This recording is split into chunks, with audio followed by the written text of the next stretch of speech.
pernah merasa iba atau kasihan, tidak pernah bertanya-tanya tidak kenapa anak ini dititipkan, diasuh sama Ibu A? Itu kalau saya jujur, saya bilang pada bayi ini, semoga kamu ketemu orang tuanya yang baik, bisa sayang kamu. Karena kan saya emang udah tahu dari awal bahwa bayi ini diadopsi. Sesudah bayi pertama, jadi pengasuh bayi pertama, ada tawaran lagi kah bayi kedua dan bayi ketiga? Saya kan udah lagi kosong job gitu. Ada yang kayak si B, si A, si C gitu. Oh si A, saya nggak sanggup ngasuh, jadi oper ke saya. Oh, jadi antara pengasuh ada yang tidak sanggup, bisa langsung memberikan ke pengasuh yang lain. Berarti ada bayi kedua yang pernah diasuh sama Ibu A. Oke, untuk kondisinya pada saat itu berarti AHA dan Popo tahu? Itu saya kurang tahu ya. Saya tahunya tuh dari oper ke saya. Jadi kami tuh bukan grup kayak si B, si A mau nggak ngasuh gini, ya udah langsung oper ke saya. Pasti dia ada bilang ke Popo bahwa bayi ini yang ngasuh si A gitu. Jadi saya juga nggak hubungin Popo bahwa ini si saya ngasuh, enggak. Saya dari Popo tahu tuh dari si oper ini ke saya. Tapi hubungan Ibu A dengan pengasuh yang sebelumnya ini ada hubungan kekerabatan atau tetangga atau apa? Kayak sekarang dia oper bayi ke saya, kami nggak kontak lagi. Kecuali butuh baru kontak. Jadi nggak kayak apa sih dicari tiap enggak. Ibu A, suami dan anak-anak sempat curiga tidak sih kenapa Ibu A ini mengasuh bayi? Oh, nggak pernah, karena saya bilang bayi ini orang tuanya kerja di tempat lain. Jadi nggak pernah kayak suami tanya bahwa ini dari teman, ini bayi kerjanya di mamanya kerja tempat lain. Saya bilang kalian harus sayang sama dia karena orang tuanya jauh. Jadi nggak pernah curiga. Total ada berapa banyak bayi yang pernah dititipkan? 3 bayi. Dan bayi terakhir ini yang ditangkap sama polisi? Iya. Berarti untuk yang bayi terakhir, masa perawatan dengan Ibu A sudah berapa lama? 1 bulan lebih. Sudah berapa lama Ibu A bekerja dengan Popo? 2 tahun lebih. Ibu A ini kenal dengan pelaku-pelaku lainnya tidak? Ataupun pengasuh-pengasuh lainnya selain AHA dan Popo? Oh nggak tahu, saya cuma kenalnya si itu pun kenal waktu bayinya oper ke saya. Tapi nggak kontak, nggak. Ibu A itu kenal Popo dari mana sih untuk pertemuan pertama kalinya juga di mana? Dari AHA ketemunya di Jakarta di bandara sama Popo. Itu pada saat membawa ataupun menjadi orang tua palsu. Berarti Popo ikut serta ke Singapura dan kembali ke Jakarta juga bareng Popo? Bareng Popo, tapi sampai di bandara Jakarta kami pisah. Saya bareng sama si H pulang ke Pontianak. Ibu A pada saat memberikan bayi yang di Singapura, Ibu A kenal tidak? Oh nggak kenal, itu saat saya di bandara. Jadi si Popo sama si A, jadi suruh saya tunggu di bandara. Jadi saya nggak tahu mereka bawa kemana bayinya. Jadi disuruh tunggu, saya ya udah dia main HP. Jadi nggak tahu, cuma tahunya tuh dia antarin ke orang tua yang adopsi. Nasi sudah menjadi bubur, Ibu A sudah mengetahui akhirnya ternyata bayi-bayi yang dititipkan sama Ibu A adalah korban dari perdagangan bayi ilegal. Tanggapan Ibu A seperti apa? Kalau tahu saya nggak mau gitu, kerjaan gitu. Saat tahu bahwa Popo bohongin kami sama si AHA gitu, bohongin kami bahwa ini resmi. Jadi sangat kesel lihat mereka. Apalagi sampai sekarang mereka masih nggak mau ngaku.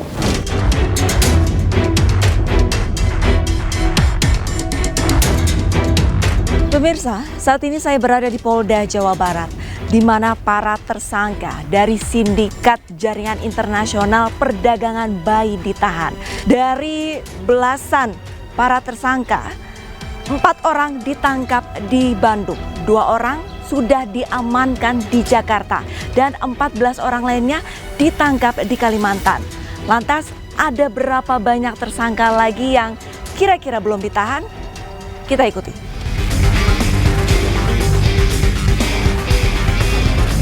Selamat siang. Selamat siang, Mbak. Bapak Lisa dari Ainispas. Pak Surawan? Ya. Mengenai perkembangan jaringan perdagangan bayi, Pak, ini sebenarnya total ada berapa tersangka sih yang sudah diamankan, Pak? Untuk tersangka saat ini yang sudah diamankan ada 20 orang, Mbak. 20 orang. Ya betul, 6 masih DPO, 4 ada di Kalimantan Barat, kemudian 2 lagi di Bandung. Untuk para tersangka sendiri ini perannya masing-masing apa Pak? Mungkin bisa dijelaskan? Iya, kalau tersangka ini kan banyak, cukup banyak, sehingga kita sedang memilah-milah peran para tersangka ini ya. Yang pertama tentu ini perekrut. Perekrut ini merupakan tersangka yang memang dia langsung berhubungan dengan ibu kandung bayi-bayi ini dari mulai masih dalam kehamilan, kemudian dia ambil bayinya untuk diadopsi. Oke, ada perekrut dari 20 orang ini. Ya. Selain perekrut ada siapa Ada lagi? juga yang berperan sebagai perawat bayi. Jadi bayi setelah diambil oleh perekrut ini, kemudian dirawat sampai dengan usia 3-4 bulan. 3-4 bulan diasuh sama perawat bayi, Kemudian ada penyalur. Penyalur ini ada yang menyalurkan ke adopter lokal, kemudian ada yang merupakan penyalur untuk jaringan internasional. Ya, jadi yang setelah penyalur ini kemudian ada yang mereka berperan sebagai pembuat dokumen. Mereka itu daerah operasinya di Kalimantan Barat, sekitar Kalimantan Barat ya. Jadi setelah bayi-bayi itu dibawa ke Kalimantan Barat, sebelum dia dibawa ke luar negeri kan tentu dilengkapi dengan dokumen-dokumen, baik itu dokumen kependudukan, kemudian juga keimigrasian. Pak, untuk masalah dokumen tadi berarti kan tentunya ada orang dalam Pak dari Dinas Pencatatan begitu. Ya. Apakah ada koordinasi dari pemerintahan begitu? Kita tentu koordinasi ya. Yang pertama memang kan mereka kemudian membuat orang tua palsu. Kemudian bayi-bayi ini dimasukkan ke dalam kartu keluarga. Di samping itu juga dibuatkan surat keterangan lahir, kemudian dibuat akta kelahiran, baru mereka setelah lengkap dokumen-dokumen kependudukan, baru dibuatkan dokumen keimigrasian. Oke, berarti memang sebenarnya ada oknum atau bisa dikatakan calo ya Pak ya? Iya. Kalau calo semua itu kan dari Kalimantan, si UHA itu yang memang semua dia berperan sebagai pengurus dokumennya. Lantas untuk bayi yang sudah diamankan dari Polda Jawa Barat ada berapa Bapak? Untuk bayi yang berhasil kita amankan ada 8 bayi. Saat ini dirawat di beberapa panti di daerah Bandung. Tapi untuk total Pak, ini kan jaringannya kalau tidak salah mereka ini sudah beroperasi tahun 2023? Betul, 2023. Total bayi yang sudah mereka jual ini berapa Bapak? Jadi total itu kalau yang rencana keluar negeri semuanya ada 26.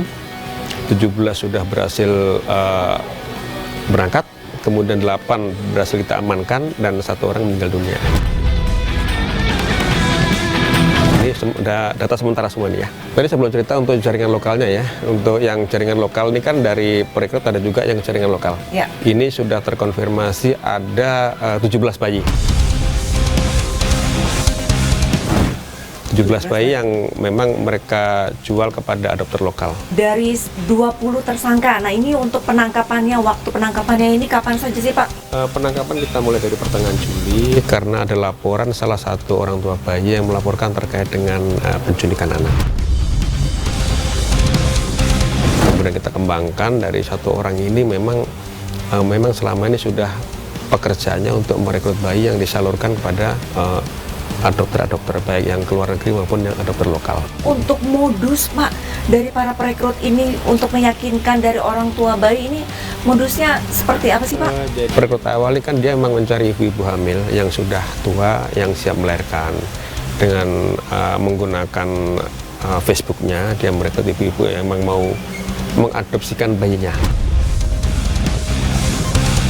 Jadi dia berpura sebagai orang yang akan mengadopsi bayi-bayi itu. Tetapi faktanya bukan dia langsung mengadopsi, tetapi disalurkan kepada adopter lain lagi. Gitu.